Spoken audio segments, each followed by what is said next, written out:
acho que o aquarismo no Brasil é uma fatia muito pequena.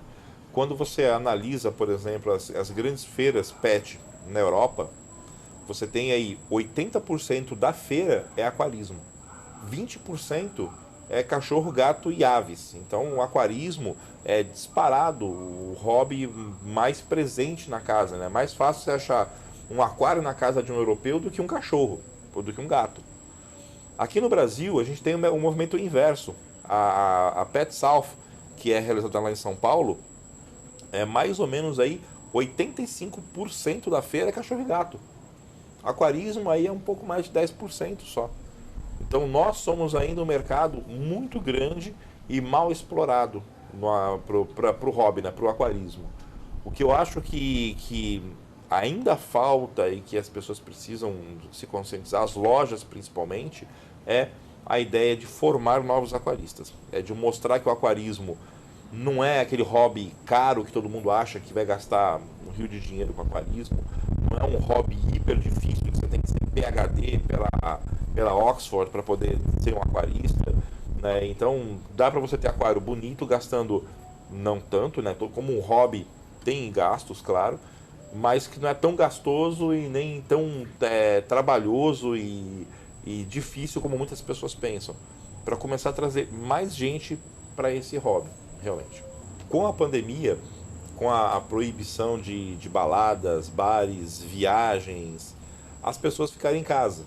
Então, o que eu percebi nos, vai, um ano e meio, quase até os 2 anos da pandemia, foi um crescimento muito grande do aquarismo em São Paulo.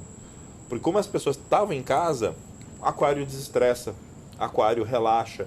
Então muitas pessoas que não tinham aquários montaram aquários, muitas pessoas que já tinham aquários montaram aquários maiores. Quem já tinha aquário grande deu um upgrade no aquário, comprou peixes novos, comprou equipamentos novos. Então o aquarismo cresceu muito.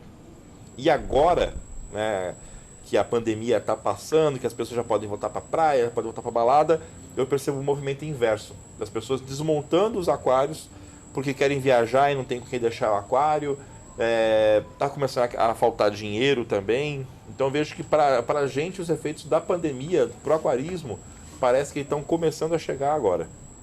Aqui também aconteceu algo parecido, porque as pessoas realmente ficaram mais em casa.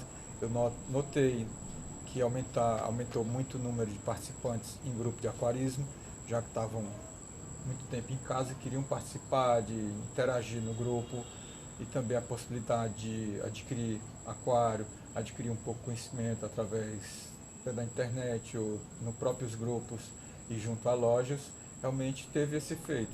E agora, com o fim da pandemia, aqui em Fortaleza, vamos ver o que é que vai acontecer, né? Já temos uma pergunta aqui para Renato Monterani responder, do Giovanni Santana, do grupo Aquarismo Maracanaú. Monterani, sobre formação de fauna. Red Banjar, mais tucunas, mais polis, mais plantas. Dá certo? Olha, a aruanã asiática é sempre um negócio complicado, tá? Mas essa composição de fauna tem uma chance muito boa de dar certo, sim. Tucunarés se dão relativamente bem com aruanãs asiáticas, poli mais ainda. Planta, dá certo. Qual que é o problema da planta? O ideal é que você monte o aquário, coloque as plantas, espere uns 2 meses para as plantas enraizarem bem e aí depois você coloca os peixes. Mas é bem viável sim essa tua fauna, bem viável. Pronto. A segunda pergunta vem do Diego Nascimento, grande Diego Nascimento. Renato Monterani, como foi a experiência com os poraquês? Teve alguma dificuldade em relação à alimentação? Já chegou a levar algum choque? Rolava briga no aquário? Olha, eu sou apaixonado por poraquê. Poraquê é o meu peixe favorito. Só não os tenho mais porque eu vou me mudar, não tenho condições de ter um aquário compatível com um peixe desse tamanho.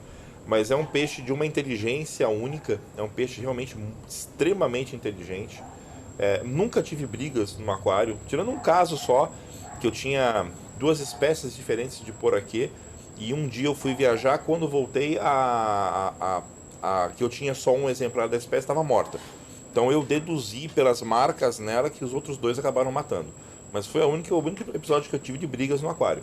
Depois eu tive 6 poraquês no aquário juntos e não tinha nada de briga. A alimentação deles é super tranquilo, o bicho come filé desde pequenininho, então muito fácil de alimentar.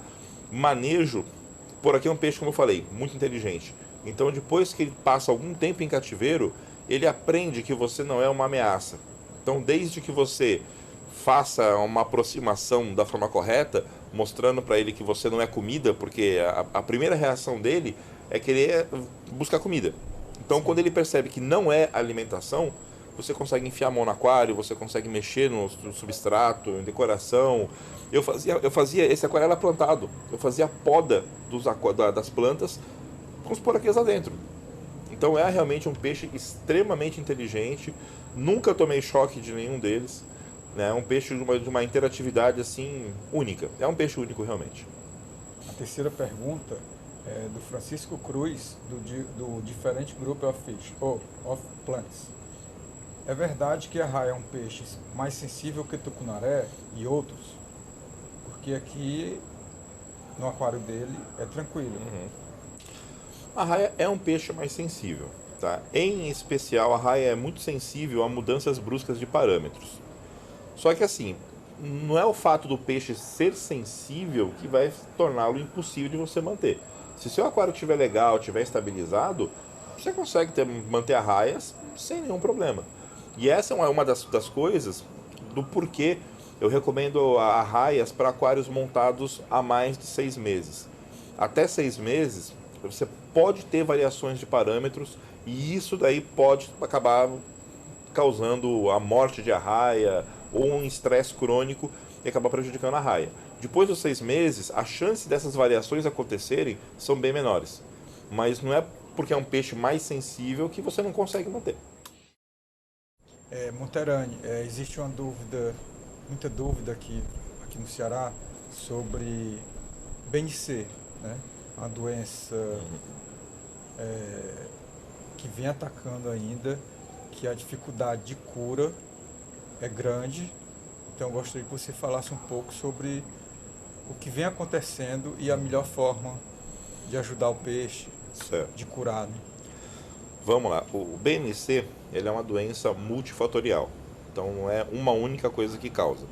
Uma das coisas que espoletam, que está presente em todos os casos, é um parasita, um protozoário chamado Hexamita, que hoje mudou de gênero, é Spironúcleus.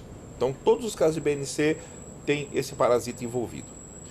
O que acontece? Esse parasita, para um peixe saudável, ele acaba sendo controlado pelo próprio sistema imunológico do peixe e não aparece nenhum sintoma. Sim. Quando acontece alguma modificação, o peixe apanha, a temperatura cai, a água não está tão legal, o sistema imunológico do peixe cai, esse parasita se reproduz demais e causa a doença no peixe. Tratamento para ela. O principal medicamento é o metronidazol, porque ele mata protozoário flagelado. Tá? E isso daí eu tenho visto, até me mandaram um áudio de uma pessoa, não sei quem é, tá? Mas aparentemente alguém aqui do Nordeste, talvez da Bahia, questionando o tratamento a cada 48 horas. Porque o BNC, a meia-vida dele é 8 horas. Existe um erro muito comum nas pessoas de pegar um comportamento de um medicamento no ser humano e trazer isso para o tratamento no peixe. Então isso acontecia com temperatura com metronidazol. O pessoal falava, metronidazol de uso humano só funciona a 36 graus. Então você teria que subir a água do teu aquário a 34 graus para o BNC, para começar a fazer efeito do metronidazol.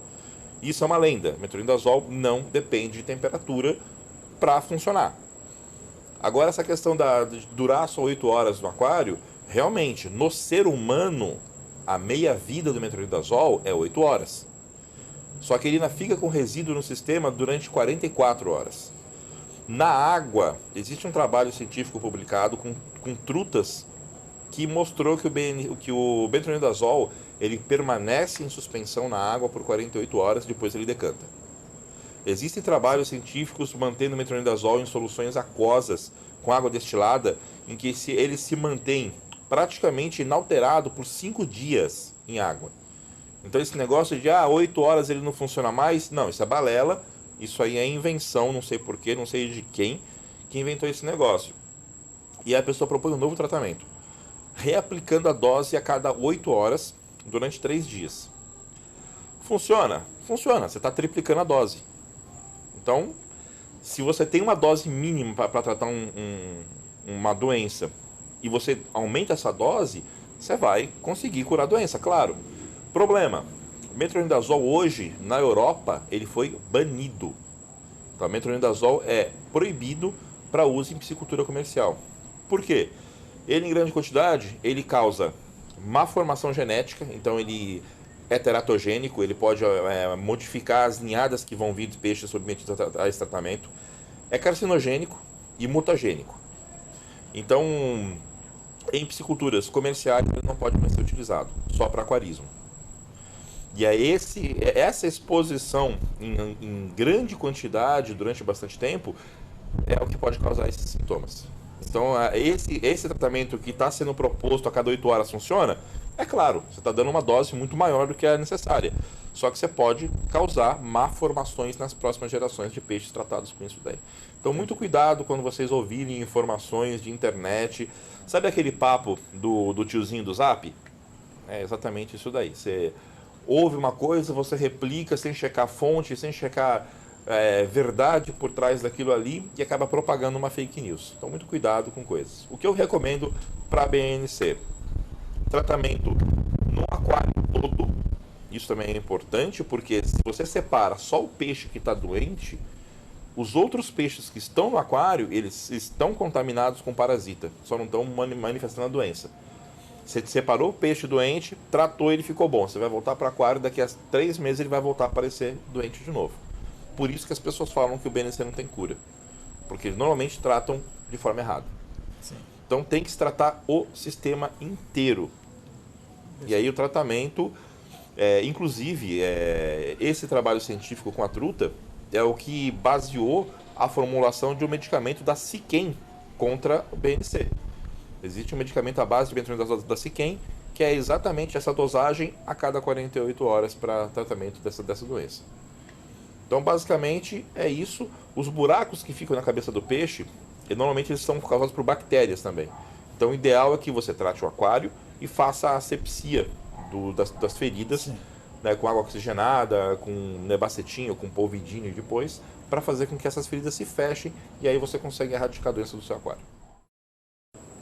Estamos aqui no Cantinho do Diferente, Group of Fishes, que nesse pedacinho da natureza aqui que eu cuido com muito carinho. E aqui o Renato Moterani. Amanhã vai ter o evento da Animale. Sábado na Império, domingo no Pesque Pague. Eu gostaria muito da presença de todos vocês nesses eventos. Eu acredito que isso vai fortalecer bastante nosso hobby. E vou passar a palavra aqui ao Renato para falar diretamente. Pessoal, aproveitem essa chance que vocês têm, tá? Eu tive o cuidado de preparar 3 palestras diferentes, então elas meio que se completam realmente. Então a primeira, amanhã na Animale, é um apanhado geral sobre aquarismo jumbo. Império, compatibilidade de fauna, tá? Mostrando as dificuldades que você pode ter, o que você tem que fazer para você conseguir montar uma fauna de jumbos da forma correta, para ter menos problema. E fechando domingo, filtragem e alimentação, que é algo muito importante também para o nosso hobby. Então compareçam, prestigiem o evento, porque quem ganha são vocês.